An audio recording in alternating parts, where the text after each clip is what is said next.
Puji Tuhan.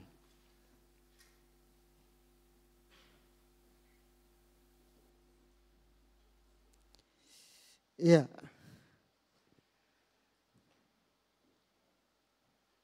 Hari ini saya akan bicara tentang menjadi pribadi yang baru.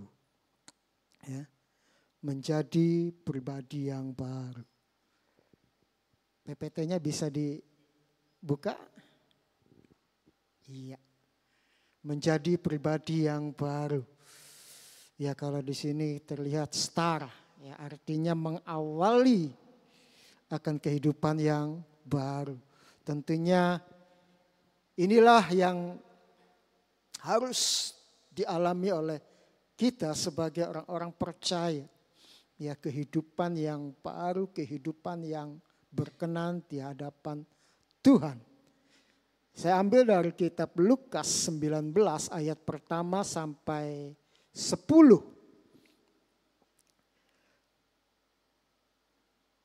Ya, kita akan baca terlebih dahulu dari Lukas 19 ayat pertama sampai ke 10.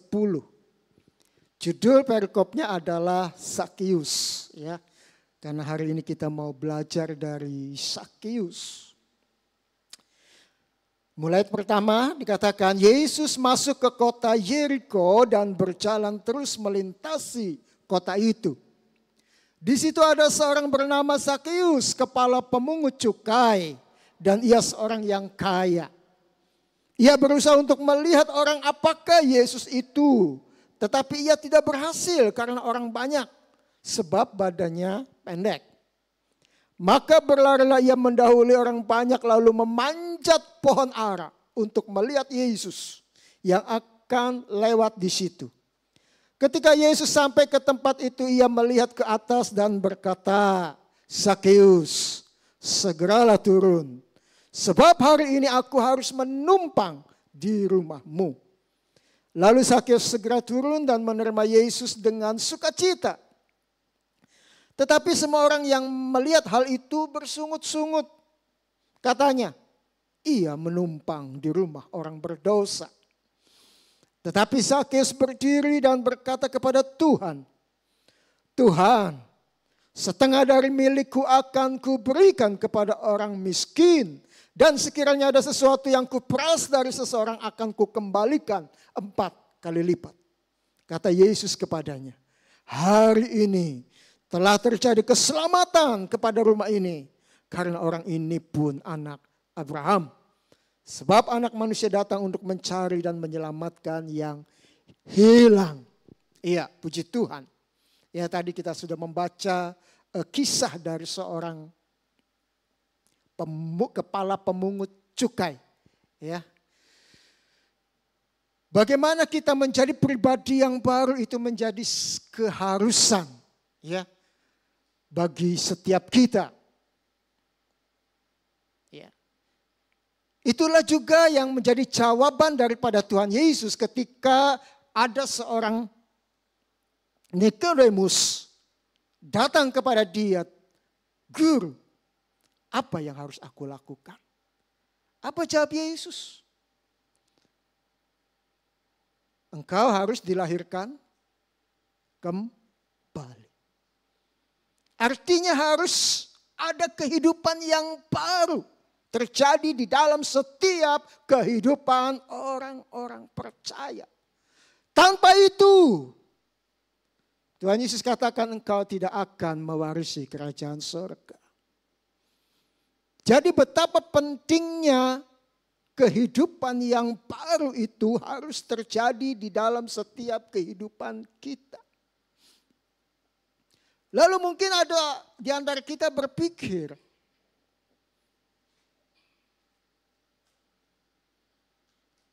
iyalah Sakeus, dia kan harus mengalami hidup yang baru. Saudara, saya ingin katakan,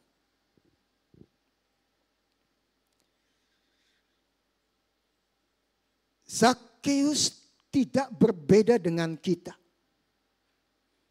Sakeus adalah orang Israel Dia tahu akan hukum Taurat.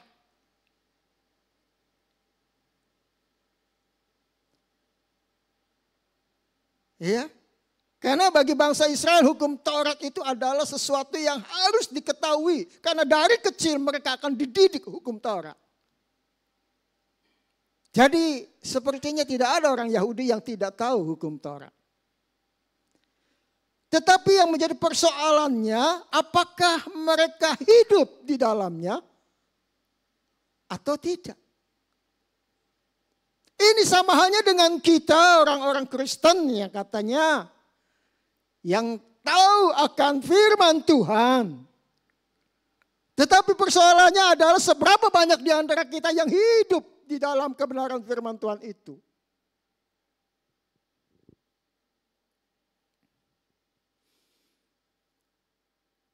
Pemazmur juga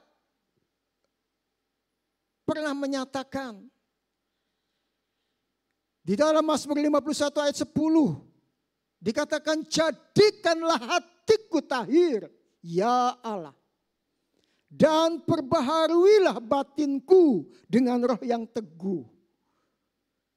Jadi pemazmur sendiri dia memohon kepada Tuhan, perbaharuilah batinku.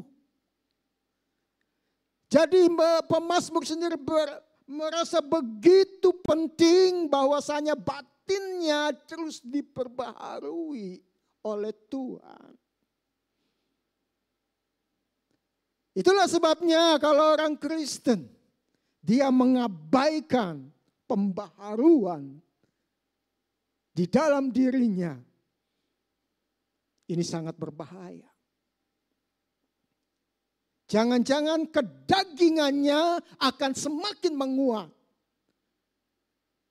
Sementara batinnya menurun.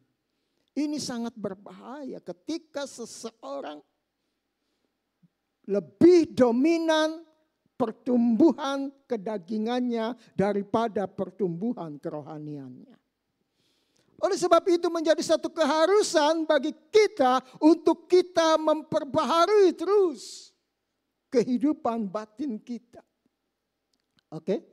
Zakeus memiliki kehidupan yang tidak benar, ya.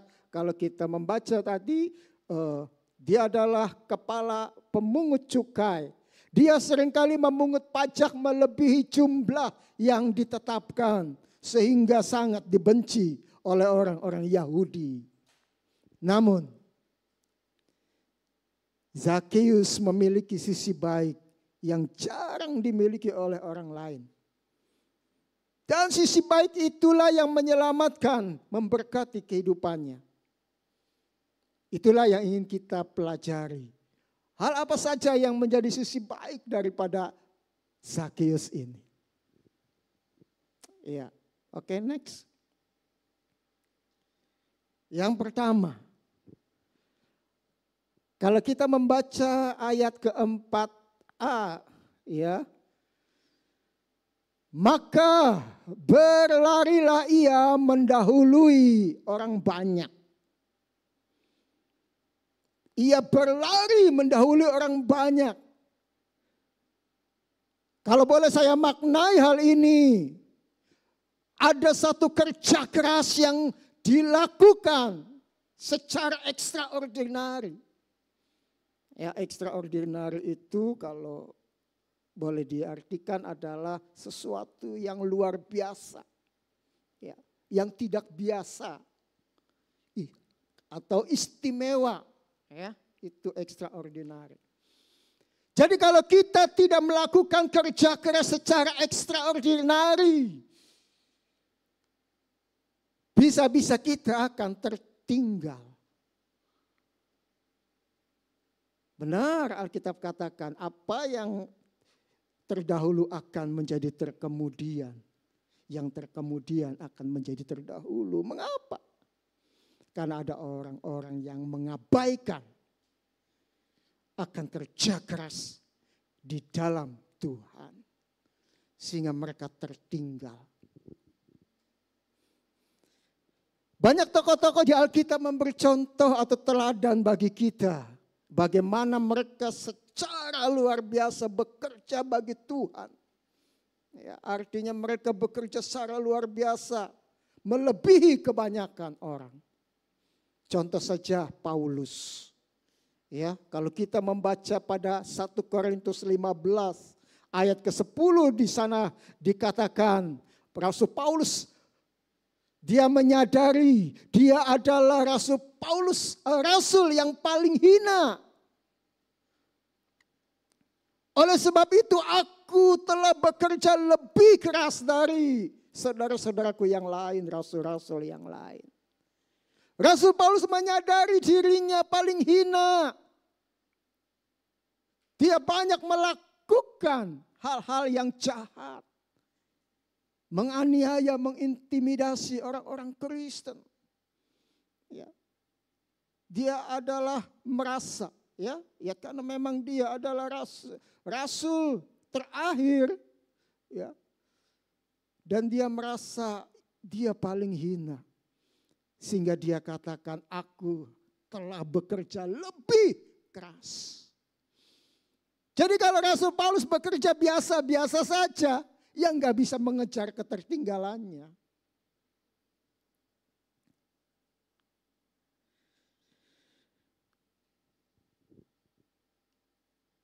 Next. Zakheus menyadari tubuhnya pendek. Dan ketika ingin melihat Tuhan Yesus, dia harus berlari mendahului yang lain. Ya. Demikian juga dengan kita. Mungkin saat ini kita sedang menghadapi masalah atau pergumulan atau sakit penyakit. Artinya kita sedang berada pada posisi di bawah normal. Ya kalau boleh dikatakan kalau kita yang sehat, yang mulus-mulus saja, mungkin bisa dikatakan itu normal gitu. Tetapi ketika kita sedang berada pada masalah, pada mengalami sakit penyakit, kita sedang berada pada posisi yang tidak normal. Di bawah kebanyakan orang yang mungkin sedang hidupnya nyaman-nyaman saja. Dan itulah Zakheus. Tubuhnya pendek.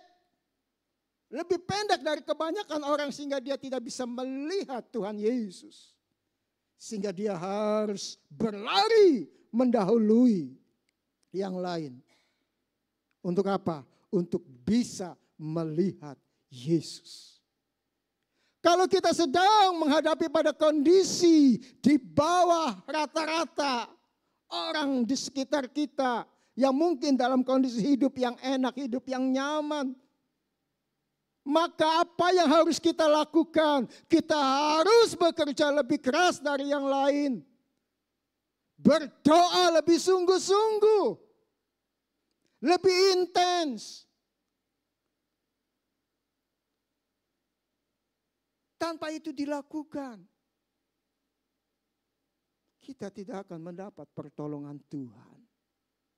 Sebagaimana Zakheus menyadari dia pendek, dia harus berlari lebih dulu. Dan kalau kita merasa bahwa kita sedang berada pada posisi yang di bawah rata-rata atau kondisi yang tidak enak, tentunya harus ada upaya yang lebih keras dari kita untuk kita berusaha. Berdoa lebih sungguh-sungguh. Berdoa lebih intens. Kalau boleh dikatakan bertalu-talu tanpa henti sampai pertolongan Tuhan dinyatakan. Kalau kita membaca pada Lukas 5, ya, di sana ada kisah ketika Tuhan Yesus sedang mengajar di satu rumah. Maka datanglah 4 orang sedang menandu orang sakit. Keempat orang ini tidak bisa menembus kerumunan orang banyak karena begitu padat. Kalau mereka berhenti sampai di situ, ceritanya berhenti juga. Tetapi apa yang dilakukan? Keempat orang ini, mereka memanjat ke atap. Mereka membuka atap dan menurunkan orang yang sakit yang sedang mereka tandu. Artinya apa? Ada upaya yang lebih daripada hanya sekedar menunggu kerumunan itu bubar. Jangan-jangan ketika bubar Tuhan Yesus pergi. Tetapi mereka tidak menunggu kerumunan itu bubar. Mereka naik ke atap. Ada upaya yang lebih keras yang mereka lakukan. Dan mereka berhasil menurunkan orang sakit itu di depan persis Tuhan Yesus. Dan Tuhan Yesus melihat luar biasa. Iman mereka, kesungguhan mereka, kerja keras mereka. Maka Tuhan Yesus menyembuhkan orang sakit itu. Yes. Itulah yang terjadi bagi orang-orang yang bekerja sungguh. Berdoa lebih sungguh. Berupaya mencari Tuhan lebih sungguh. Maka Tuhan melihat kesungguhan hati kita.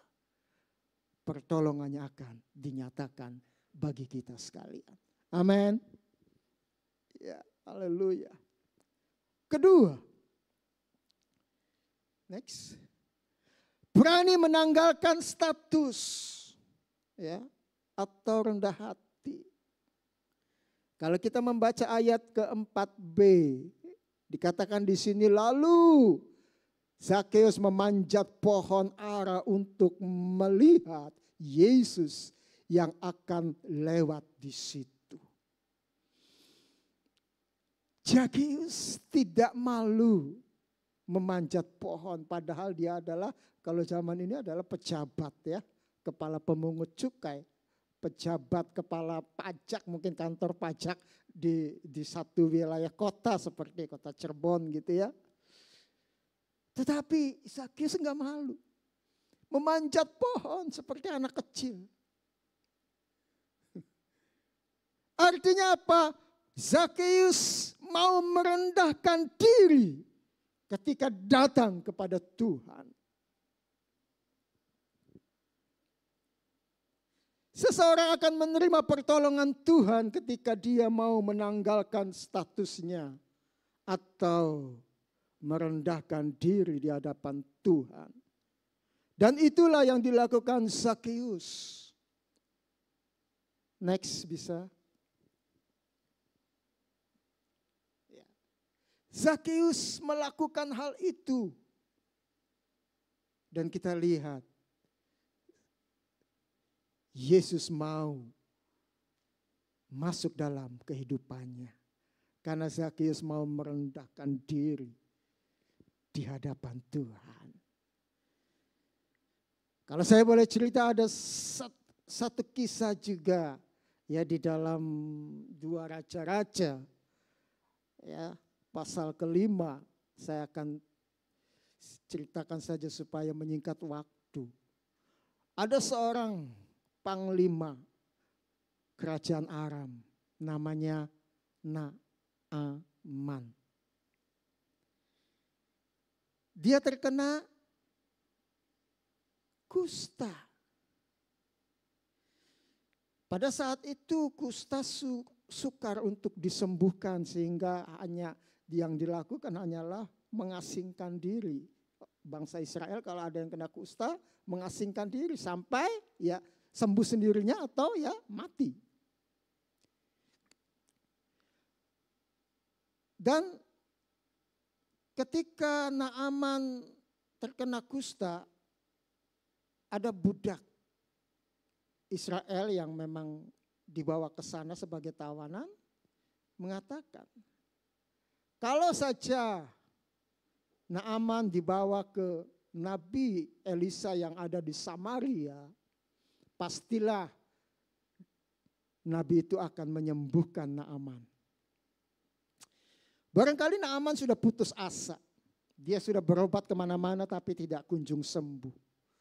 Ketika mendengar berita tersebut, ya, dia laporkan kepada rajanya untuk dia izin pergi ke Nabi Elisa. Dan ketika bertemu dengan Elisa, dia kecewa. Dia kecewa. Barangkali Elisa berpikir atau mempunyai ekspektasi ketika dia datang kepada Elisa, lalu Elisa kemudian mungkin campi-campi ya. Sebagaimana yang dia kenal mungkin dukun-dukun di sana kalau ngobatin orang ya, sambil tumpang tangan, mungkin dicipret-cipret gitu ya. Tetapi apa yang dikatakan Elisa jauh dari ekspektasinya. Elisa hanya suruh. Tidak menemui Naaman, dia hanya nyuruh bujangnya, katakan kepada Naaman, pergilah ke sungai Yordan, mandilah 7 kali. Mandi di sini ya bukan artinya mandi kalau kayak kita mandi gitu. Gimana ya mandi 7 kali? Tetapi menenggelamkan diri, ya menenggelamkan diri sebanyak 7 kali. Ya. Kecewa Naaman. Oh, bukankah sungai-sungai di Damsyik lebih bersih? Kenapa saya harus mandi di sungai Yordan yang kotor?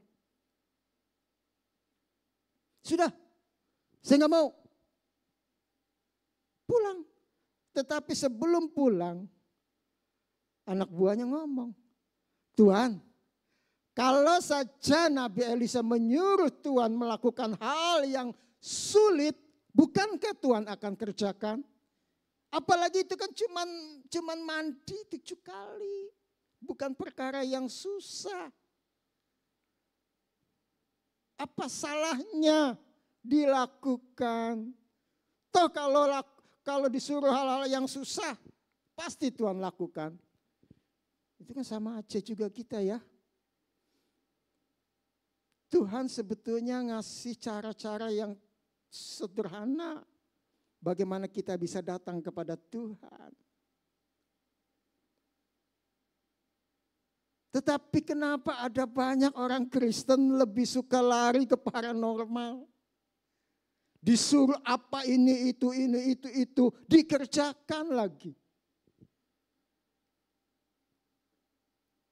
Sementara Tuhan ingin kita datang, enggak dikerjakan. Itulah manusia. Dan Naaman. Ya. Hal yang mudah enggak mau kerjakan. Gengsi katanya. Dia kan seorang pembesar. Ya. Tetapi ketika dia mendengar perkataan dari anak buahnya, dia sadar, iya. Ngapain saya harus marah? Bukankah hal itu mudah untuk dikerjakan? Cuman mandi di sungai Yordan. Masalah sembuh atau enggak ya urusan nantilah. Yang penting saya lakukan dulu. Bukankah jauh-jauh saya ke Israel untuk mendapatkan kesembuhan? Kalau saya pulang tanpa melakukan apa-apa, sia-sia dong. Maka dia lakukan. Dia lakukan. Sebagai seorang panglima, dia masuk nyemplung ke sungai Yordan. Memang kondisi yang memalukan secara manusiawi. Tetapi itulah yang harus dilakukan bagi kita sekalian, merendahkan diri ketika kita datang di hadapan Tuhan. Karena di hadapan Tuhan kita ini siapa? Tuhan tidak lihat kita sebagai pembesar, kita sebagai orang yang the have. Kita seorang pejabat. Bagi Tuhan itu semua enggak ada artinya. Tetapi kerendahan hati itulah yang menggerakkan hati Tuhan untuk memberikan pertolongan bagi kita sekalian. Jadi perlu kita belajar juga kepada Zakius bagaimana dia boleh menanggalkan statusnya, merendahkan diri di hadapan Tuhan, datang kepada Tuhan untuk mendapatkan pertolongan dari Tuhan.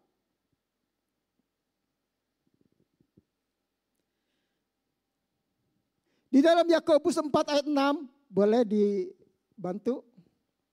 Sudah ada ya? Oke. Karena itu ia katakan, Allah menentang orang yang congkak, tetapi mengasihani orang yang rendah hati. Orang yang rendah hati dikasihani oleh Tuhan. Mendapat pertolongan Tuhan. Mari, firman Tuhan menasihati kita. Jadilah orang yang rendah hati. Baik di hadapan sesama, terlebih di hadapan Tuhan. Tanggalkan keegoan kita. Status kita yang seringkali menghalangi. Membuat Tuhan tidak bekerja. Tetapi ketika kita tanggalkan status kita, merendahkan diri di bawah kaki Tuhan, pertolongan itu akan datang kepada kita. Hal yang ketiga, mau berubah. Ayat ke-8 dikatakan, tetapi Zakheus berdiri dan berkata kepada Tuhan, Tuhan, setengah dari milikku akan kuberikan kepada orang miskin, dan sekiranya ada yang kuperas dari seseorang akan kukembalikan 4 kali lipat. Next. Ketika Tuhan Yesus mampir ke rumahnya, masuk dalam kehidupannya, maka Zakheus memutuskan untuk berubah. Kalau dulu ia suka memeras orang lain, maka setelah berjumpa dengan Tuhan Yesus, maka ia berubah menjadi orang yang murah hati, penuh dengan belas kasihan. Berapa banyak orang-orang Kristen yang katanya orang Kristen, murid-murid Tuhan. Ketika dia mendengarkan suara Tuhan, ketika dia mendengarkan firman Tuhan, untuk melakukan hal 1, 2, 3, 4. Tetapi dia tidak pernah melakukan. Dia tidak pernah mau berubah sesuai kehendak Tuhan. Bukankah ini adalah hal yang sia-sia? Tuhan jelas memberikan kita akan guidance di dalam setiap kehidupan kita. Bagaimana kita menjadi orang-orang yang diperkenan oleh Tuhan. Tetapi ada banyak juga kita melanggar atau tidak melakukan apa yang Tuhan kehendaki. Kalau kita belajar dari Rasul Paulus, kita tahu bersama dia adalah seorang Farisi yang bernama Saulus. Kehidupannya sangat-sangat kejam, sangat-sangat jahat, menganiaya orang-orang Kristen. Dibenci ya oleh orang-orang Kristen atau ditakutilah ya. Ditakuti ya, karena kalau bertemu dengan si Saulus ini pasti akan dikejar, akan dibunuh. Tetapi ketika dia berjumpa dengan Tuhan Yesus, apa yang terjadi? Dia mau berubah total. Berubah hidupnya 180 derajat. Dari seorang yang menganiaya jemaat Tuhan, dia menjadi seorang pemberita Injil, menyelamatkan banyak orang. Zakheus mau berubah. Dia katakan, kalau dulu aku sering merampas apa yang menjadi milik orang lain, maka akan aku kembalikan 4 kali lipat. Satu perubahan yang luar biasa yang terjadi di dalam diri Zakheus. Dan itu pula yang harus terjadi dalam kehidupan kita. Perubahan yang drastis harus terjadi dalam setiap kehidupan kita. Kalau kita ingin mendapat perkenanan Tuhan. Bagaimana kita bisa diperbaharui oleh Tuhan. Ketika kita dengan lebih keras bersungguh-sungguh datang kepada Tuhan. Kemudian merendahkan diri di hadapan Dia. Dan yang ketiga, mau berubah. Berubah menjadi milik Tuhan yang diperbaharui. Sungguh satu perjalanan yang luar biasa yang terjadi di dalam diri Zakeus. Ini juga yang tentunya kita ingin lakukan. Bagaimana dalam setiap kehidupan kita mengalami pembaharuan di dalam Tuhan. Selama kita ada di dunia ini, selama kita tinggal pada tubuh yang berdosa ini, maka di sanalah harus ada upaya yang lebih keras. Harus ada kerendahan hati dan kemauan untuk berubah, mengalahkan keinginan-keinginan daging. Dan itu yang harus kita lakukan. Sehingga dari hari ke hari kehidupan kita terus diperbaharui menjadi kehidupan yang baru di hadapan Tuhan. Kiranya Tuhan Yesus memberkati kita semua melalui kebenaran firman Tuhan hari ini yang kita sudah dengar bersama-sama. Puji Tuhan, saya undang pemain musik WL dan singer untuk maju ke depan. Kita akan nyanyi lagu